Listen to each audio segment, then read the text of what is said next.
you work in a restaurant and there'll be a manager and they're completely neurotic.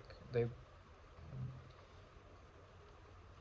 controlling, power hungry, petty, micromanaging, immature, judgmental. I remember years ago working in a restaurant in London, across the river from where I was living, on a boat. And there was this lovely man from Kenya, and he just had a beautiful soul, and he was the dishwasher.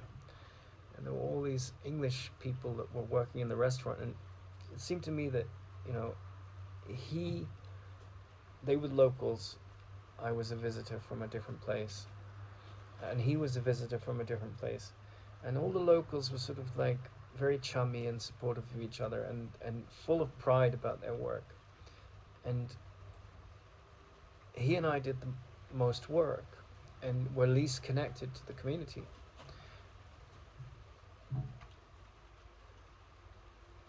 And I would say that if you look at this neurosis, this huge neurotic tendency in the mind,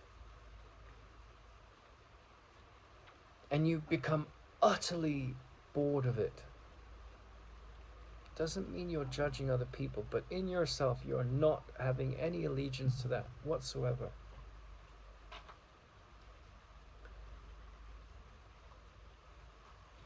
Then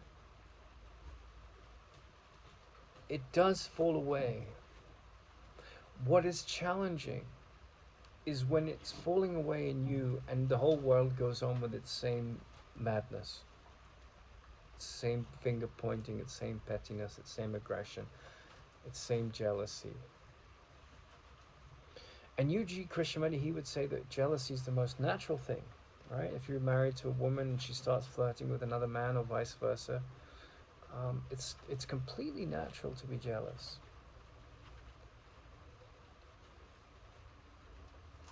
So is it wrong to do what's natural?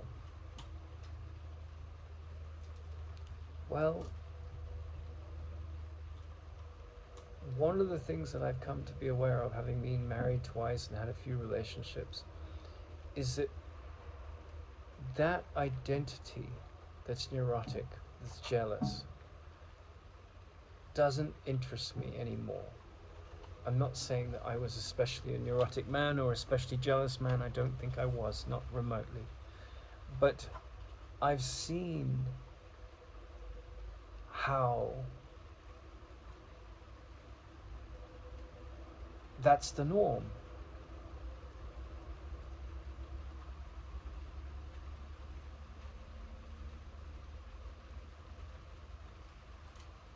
And it has no place in peace. It has no place in tranquility.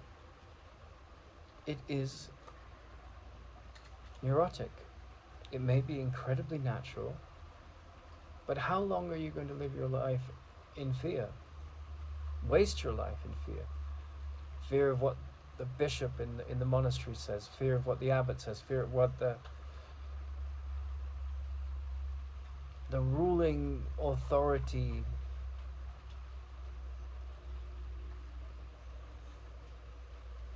in whatever system you're in that's dominated by its own neurotic, unquestioned story. To me, that's a life that isn't worth living. That's, as Socrates said, the unquestioned life isn't worth living. Because the wonderment's gone. Insecurity, thought, fear,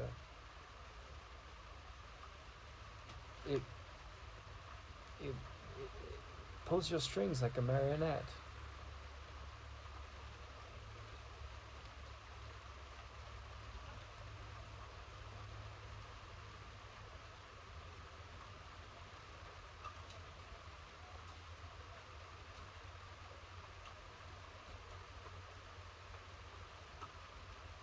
And it's interesting to watch UG Krishnamurti and Krishnamurti. They're quite interesting characters because the story so goes that they had a sort of destiny together. They were split like almost like quantum entanglement. They were two parts of the same whole. One poo-pooed everything spiritual, everything of the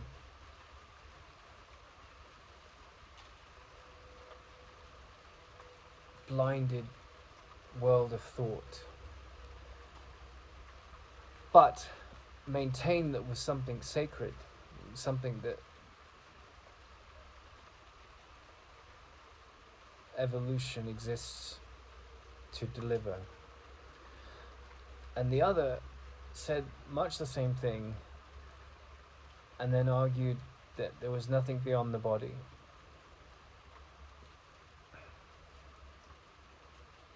And my teacher was a student of the former of those two Krishnamurtis. And he taught the Course in Miracles, and he said, you know, the body is an illusion. You're spirit. You're trapped in the ego's thought system, which needs a body to define you and to justify your wrath and your guilt and your victimhood.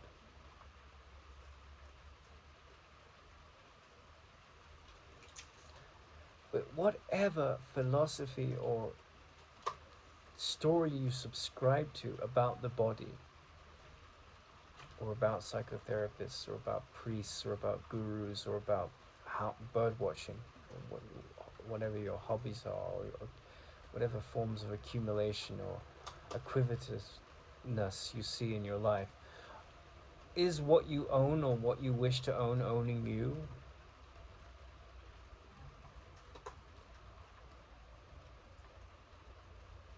Is whatever you subscribe to as an explanation of what the universe is and what your place in it is that owning you in such a way that it deprives you of your peace? I think that's the central question with all these movements around the elephant of life in the body as we know it, is, are you liberated of neurosis? Because whatever the mask you wear, whether you're a dishwasher in a restaurant, or you're a dog walker or a CEO, whatever you do to feed the body or to handle life, if you're a thief, whatever it is you do is secondary to this question of, have you found morality? Have you ended the neurotic mind?